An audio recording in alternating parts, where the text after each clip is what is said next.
안녕하세요. 일반인들이 꼭 알아야 할 건강 정보를 다루는 프라임입니다. 이런 일이 일어나면 안 되겠지만 만약 핵폭발이 일어난다면 먼저 당장 식수나 먹을 게 중요해지겠지만 핵폭발이 가장 무서운 건 방사능이죠. 대기로 퍼지기 때문에 정말 공포가 따로 없습니다. 먼저 핵폭발이 일어나면 엄청난 에너지로 인해서 수백만 도의 온도와 함께 엄청난 빛을 방출하는데, 이로 인해서 초음속 충격파와 방사능 낙진이 대기를 통해서 퍼져나가게 된다고 하는데요. 1도에서 3도의 화상, 뼈골절, 뇌출혈, 폐손상, 방사선 노출로 인해 급성 방사선 증후군이 생기면 구토, 설사, 피부 벗겨짐 등이 생기고 내부 피폭, 호흡기 질환, PTSD, 콜레라, 감염 위험 등이 증가한다고 합니다. 정말 끔찍하죠. 이런 상황에서는 사실 의식주의 해결과 무엇보다도 의료 쪽의 인프라가 굉장히 중요하다고 생각하는데요. 하지만 핵폭발이 일어나면 인프라고 뭐고 과잉되고 마비될 거기 때문에 알면 좋은 정보로서 알아가시면 좋겠습니다.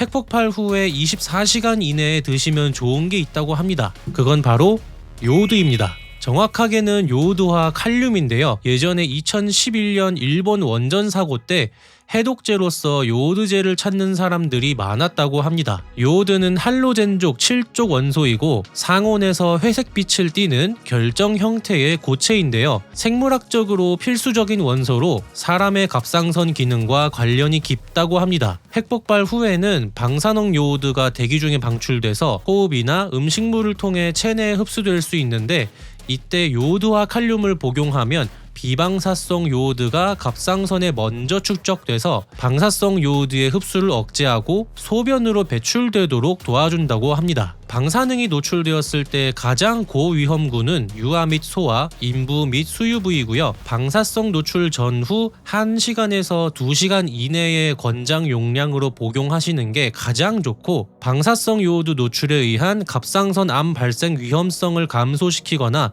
예방하는 효과가 있다고 합니다. 이 요오드와 칼륨 복용이 제한되는 경우는 지금 자막으로 띄워드리고 있고요.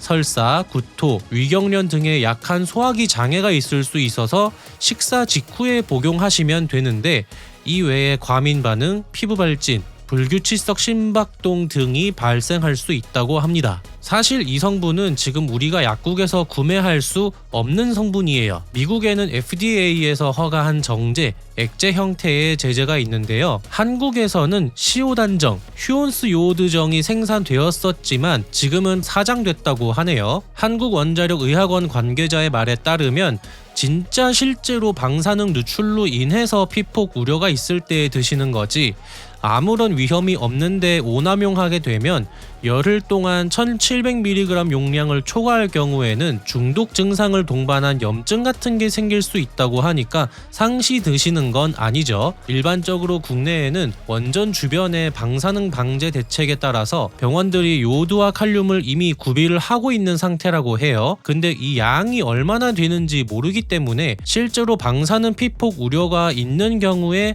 이 양이 충분한지는 모르는 거죠. 그럼 우리가 이거 대신에 준비할 수 있는 게 있어야겠죠. 근데 우리 한국 사람들은 다른 나라에 비해서 이 요오드와 칼륨이 필요가 없을 정도라고 합니다. 그 이유가 바로 우리가 주로 먹는 미역, 다시마 때문인데요. 그 밖에도 고등어 같은 생선, 계란 노른자나 유제품에도 있다고는 하지만 가장 풍부한 건 미역이랑 다시마, 김이라고 해요. 다시마 같은 거라고 하면 후코이단이 생각날 수도 있는데, 요오드와 칼륨의 효능과는 작용 기전 자체가 다르기 때문에 갑상선을 보호하는 효과는 없고 약으로도 우리가 구할 수는 없으니까 평상시에 이런 해조류들 잘 챙겨 먹는 게 좋은 방법일 것 같습니다. 하지만 이게 직접 요오드와 칼륨을 드시는 것과 동일하거나 좋은 효과를 보장하지는 않기 때문에 방사능 피폭 상황이 온다면 요오드와 칼륨을 꼭 생각하시는 게 좋을 것 같네요. 다음으로 소개를 해드릴 건 셀레니움입니다.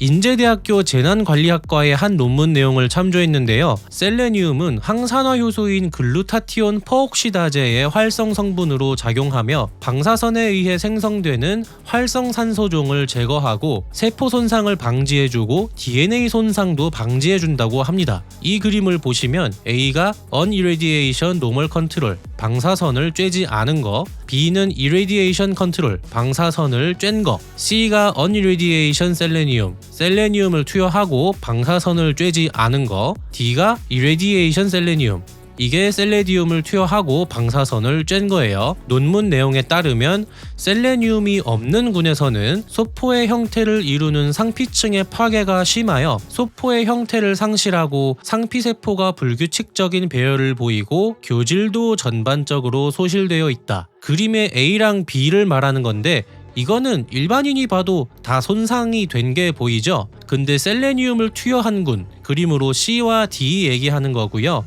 일부 소포 내 교질의 소실을 보이지만 소포의 크기나 형태 및 상피세포의 배열은 정상 조직과 유사한 소견을 나타내며 다소 회복을 보여준다. 즉 셀레니움이 없는 상태에서 방사능에 노출되면 세포의 파괴가 굉장히 심하지만 셀레니움이 있다면 다 막지는 못하더라도 막아내는 데에 효과가 있다고 입증이 된 거죠. 셀레니움은 요오드화 칼륨과는 다르게 우리가 일반 약국 같은 곳에서도 건강기능식품으로 구매하실 수 있습니다. 일반적으로 셀레노메티오닌과 셀레나이트로 제조된다고 하는데요. 셀레오메티오닌 쪽이 생체 이용률이 높아서 많이 선호된다고 합니다. 이 제품은 셀레늄 이스트라는 효모 기반의 셀레니움이 들어있는데요. 이 안에 셀레오메티오닌이 주성분으로 있는 거예요. 하루에 성인 기준으로 50에서 200 마이크로그램 내에서 섭취하시고 하루 400 마이크로그램을 넘기면 안 된다고 하니까 정량만 드세요.